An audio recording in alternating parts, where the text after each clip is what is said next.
Hello and welcome to another Daddy Daycare Masterclass. The topic, slow playing it. So what you're looking at here is the toy of the COVID crisis. It got us through some tough times, as I'm sure we've all experienced. It was about a $20 purchase on Amazon. Comes with 12 dinosaurs that assemble kind of like McDonald's toys. And I'm going to walk you through it first, and then we'll sort of talk a little bit more after that. So in the lower corner there, and that is a pterodactyl. That's Thrax, which is a shout out to a show I used to watch called Exo Squad.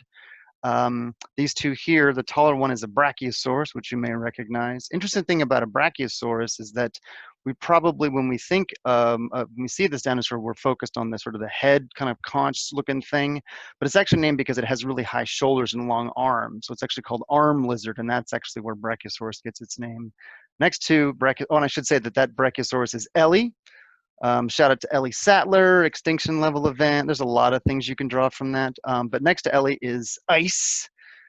He is a Spinosaurus, which is actually one of the largest terrestrial predators ever. They think this guy was bigger than T-Rex. He's a bad dude. Some of the original fossils are from Egypt, and they were lost during World War II. But this is a legit dinosaur. Had kind of like a crocodile-ness to him, went after fish, could swim. He's a bad dude. And also a grandma, apparently, as according to Lennox. On the far side there in white is Ruby. Ruby is an Allosaurus, and next to Ruby is Neo, a Stegosaurus. Those two were late Jurassic period contemporaries, so they were around at the same time. In the middle is a Dilophosaurus. Oh, and I should say that, yeah, Ruby and Neo. And then the Dilophosaurus is in the middle. And that Dilophosaurus is Nedry, which is a shout out to Jurassic Park. Above them, are well recognizable Tyrannosaurus Rex, that is Blaze, and then Triceratops next to him, and that's Bronsky, another Exo Squad shout out. These two were late Cretaceous period contemporary, so those were around at the same time. And interestingly enough, there's a really interesting evolutionary history of these two dinosaurs. There's a lot of intermediates, so there were different types of Triceratops that had like more horns or fewer horns, or sort of was different shaped, and different sized T-Rex that were sort of smaller, and there's a bunch of different varietals. And over a period of 10 million years, there was sort of this arms race between these two dinosaurs. And as one got bigger, the other one got faster and such. And so they sort of co-evolved over about 10 million years. And it's a pretty legit history. In the far corner at the top are three Deinonychus. You're probably thinking Velociraptor. And if you saw Jurassic Park, that's what it looks like. But actually, a real Velociraptor is about the size of a turkey.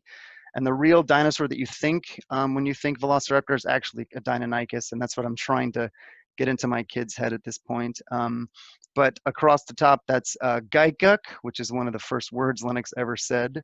Iggy, because we like to think of it as a cousin of an iguanodon, which is one of my son's favorites, and Camo. That's sort of the brownish one on the end.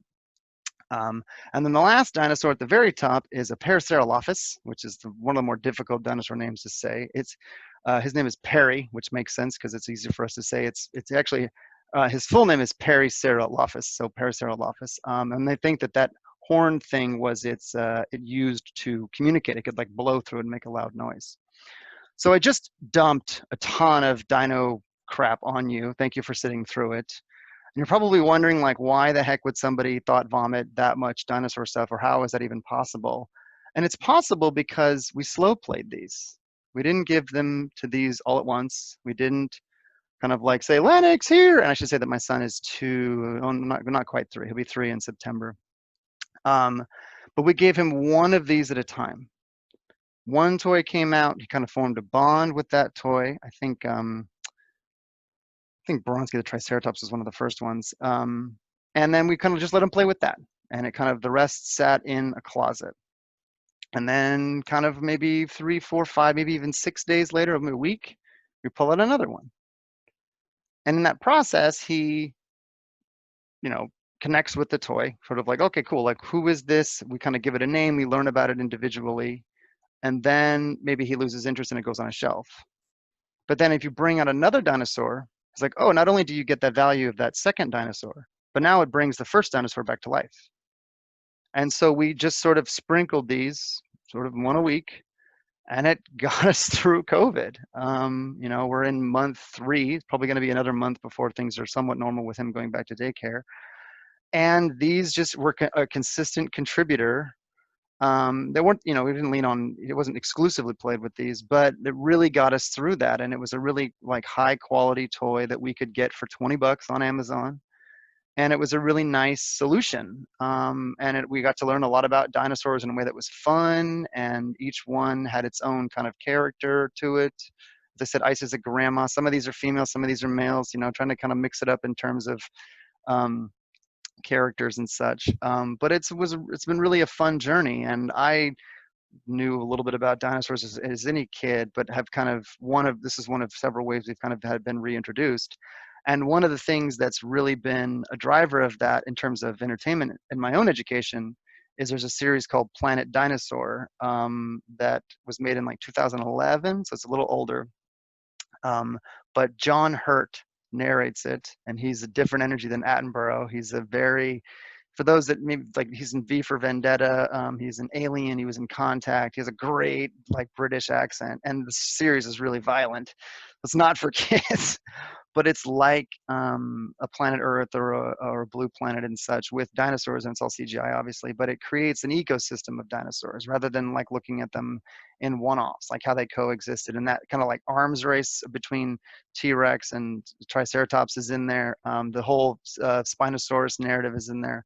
And it's a really cool series, and I really recommend it. And I'll include it in somehow in the show notes along with a link to this if you want to buy it. And just in summation, I hope you enjoy these, and happy Father's Day out there, and stay safe. Take care.